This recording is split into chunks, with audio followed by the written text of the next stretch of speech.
کتنے لوگوں نے حدیث سن لیا؟ ہاتھ اٹھا کر بولو سبحان اللہ۔ جلوس نکالنا کس کی سنت؟ ہاتھ اٹھا کر بولو صحابہ کی، زور سے بولو۔ اور کس سے ثابت ہے؟ حدیث سے۔ بخاری شریف پیج نمبر 558، مسلم شریف پیج نمبر 419۔ غلط ثابت کرنے پر 20 لاکھ روپے کا انعام۔ میں انعام بڑھاتا جا رہا ہوں کیونکہ میں جو بول رہا ہوں وہ غلط نہیں ہے، ورنہ مولانا فقیر آدمی ہے، اتنا انعام کہاں سے لائے گا اور اتنا پیسہ کہاں سے لائے گا؟ لیکن ان کو ایک پیسہ بھی مجھے دینا نہیں پڑے گا کیونکہ میں جو بول رہا ہوں وہ پتھر کی لکیر ہے۔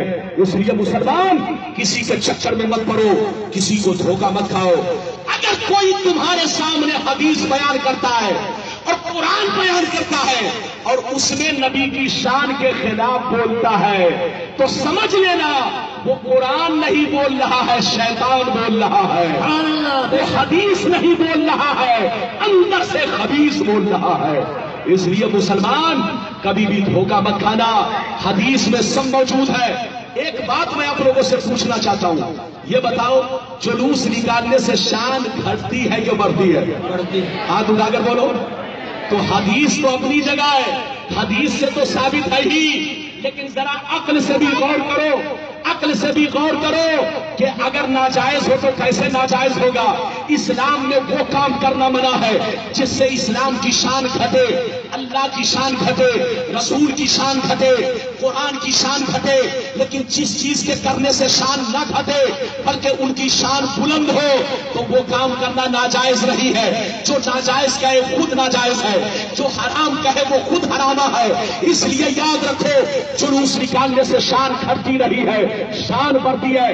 1 لاکھ پبلک پیچھے پیچھے ہو اور مولانا ربانی آگے آگے ہو تو ڈی ایم کو بھی سوچنا پڑے گا، کلکٹر کو بھی سوچنا پڑے گا، ایس پی کو بھی سوچنا پڑے گا کہ یہ مولوی جو آگے آگے چل رہا ہے، 1 لاکھ پبلک پیچھے پیچھے چل رہی ہے، یہ کوئی چھوٹا موٹا مولوی نہیں ہے، لگتا ہے مسلمانوں کا کوئی بہت بڑا مولانا ہے، یہ مسلمانوں کا بہت بڑا پیشوا ہے۔ تو دیکھو آگے آگے ہم ہے، پیچھے پیچھے 1 لاکھ پبلک ہے، جلوس ہے تو جلوس نکالنے سے شان گھٹ نہیں رہی ہے، شان بڑھ رہی ہے۔ صبح میں دیکھو گے تو ہر اخبار میں آئے گا، کل ہو کر دیکھو گے تو ہر اخبار میں آئے گا، تو جلوس نکالنے سے شان گھٹتی نہیں ہے، شان بڑھتی ہے۔ اے سنیو، اپنے نبی کے آمد کی خوشیاں میں جلوس نکالو تاکہ تم کو دیکھ کر دنیا کہے یہ محمد الرسول اللہ کا غلام جا رہا ہے، یہ نبی کے امام کا غلام جا رہا ہے، یہ اللہ کے محبوب کا غلام جا رہا ہے۔ نعرہ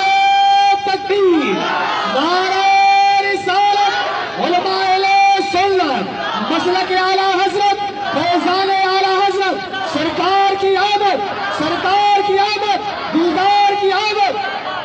اچھا یہ بتائیے میری تقریر سمجھ میں آ رہی ہے کہ نہیں؟ ارے بولو سمجھ میں آ رہی ہے نا؟ تو ہاتھ اٹھا کر بولو سبحان اللہ، اور زور سے بولو سبحان اللہ۔ اس لیے آج کا دور عجیب دور ہے۔ کیوں جناب؟ ادھر دیکھیے، جس کو استنجا کرنے کی تمیز نہیں ہے وہ بھی کہتا کسی حدیث میں ایسا نہیں ہے، جبکہ اس سے پوچھ لیجئے حدیث کس کو کہتے ہیں تو نانی مر جائے گی، دادی مر جائے گی، جواب نہیں دے سکتے ہیں۔ اردو پڑھنے کی تمیز نہیں ہے، قرآن پڑھنا نہیں جانتا ہے، لیکن 2 دن سے تسبیح ہلانے لگا تو کہنے لگا کسی حدیث میں ایسا نہیں ہے۔ ابے پگلا، یاد رکھ تسبیح ہلانے سے حدیث نہیں سمجھ سکتا اور انگلش بولنے سے بھی کوئی حدیث نہیں سمجھ سکتا۔ آج کل بڑے بڑے نالائق دنیا میں پیدا ہو گئے ہیں، انگلش بول کر لوگوں کو لبھانے کی کوشش کر رہے ہیں، لیکن شاید مسلمانوں کو معلوم نہیں ہے کہ امریکہ کا کتا بھی انگلش بولتا ہے، امریکہ کا پھنگی چمار بھی انگلش بولتا ہے، امریکہ میں جھاڑو دینے والا بھی انگلش بولتا ہے، امریکہ میں 2 سال کا بچہ بھی انگلش بولتا ہے، سعودیہ میں پیدا ہونے والا 2 سال کا بچہ بھی عربی بولتا ہے۔ تو عربی بولنا، انگلش بولنا یہ قابل ہونے کی دلیل نہیں ہے۔ اس لیے خبردار تم دھوکہ مت کھانا، انگلش کو سن کر کے کبھی اپنے دل کو اس کی طرف فریفتہ مت کرنا۔ وہ تم کو حدیث کیا سمجھائے گا جس کا باپ دادا آج تک حدیث نہ سمجھ سکا؟ وہ تم کو قرآن کیا سمجھائے گا جس کا باپ دادا آج تک قرآن نہ سمجھ سکا؟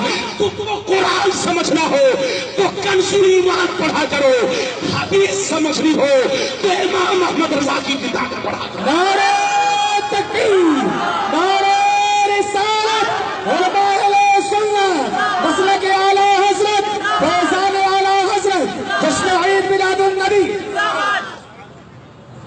چپ چاپ سے بیٹھو، جس کو جتنا سوال کرنا ہو میں حاضر ہوں، جتنا پرچہ بھیجنا ہو میں حاضر ہوں، لیکن پہلے اپنی بات تو کہنے دو۔ اجازت ہے؟ زور سے بولو اجازت ہے؟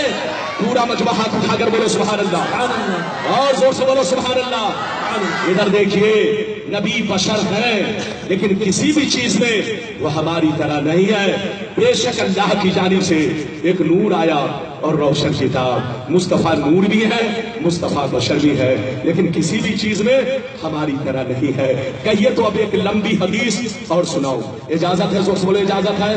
ہاتھ اٹھا کر بولو سبحان اللہ، اور زور سے بولو سبحان اللہ، اور زور سے بولو سبحان اللہ۔ ماشاءاللہ، غور سے سنو، حوالہ نوٹ کرو، ترمذی شریف جلد ثانی باب المناقب صفحہ نمبر 207 پر یہ حدیث موجود ہے۔ عن علی رضی اللہ تعالی عنہ قال لم يكن النبي صلی اللہ علیہ وسلم بالطویل ولا بالقصیر شبن الكفین والقدمین شسن الكفین والقدمین ضخم القرادیس طویل المسربہ اذا مشى كأنما ينحط من صبر لم ارى قبله ولا بعده مثله صلی اللہ علیہ وسلم۔ مولا علی فرماتے ہیں کہ میرے سرکار نہ تو زیادہ لمبے تھے نہ زیادہ ناٹے تھے، میرے سرکار کا قد میڈیم تھا، میرے سرکار کا قد درمیانی تھا، مگر ایک روایت یہ ہے کہ قد گرچہ درمیانی تھا مگر جب صحابہ کے بیچ میں ہوتے تو سب سے لمبے معلوم ہوتے۔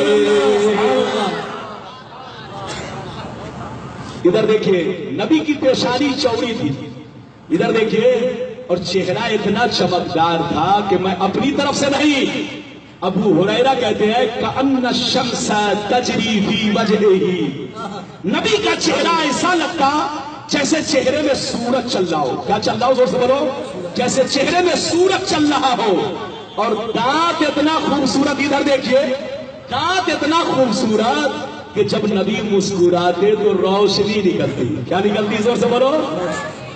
لیکن بدعقیدوں کے دانتوں سے لہسن پیاز کی بدبو نکلتی۔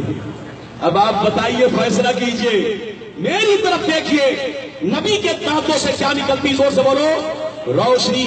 ایک بڑا اچھا واقعہ سنیے، بڑا شاندار۔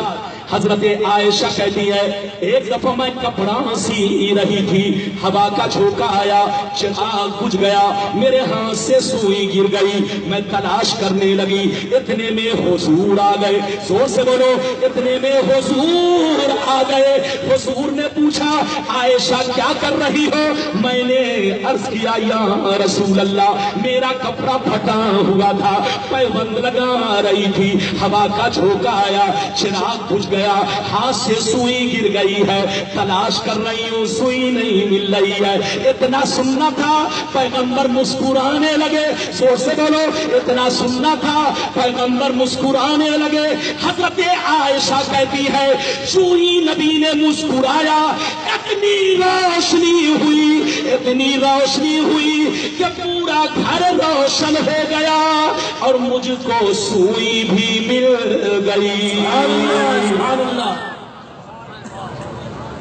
مولا علی فرماتے ہیں کہ میں نے نبی کے جیسا نہ تو نبی کی زندگی میں حیات ظاہری میں کہیں دیکھا کسی کو، نہ نبی کے پردہ کرنے کے بعد کسی کو دیکھا۔ اب بتائیے مولا علی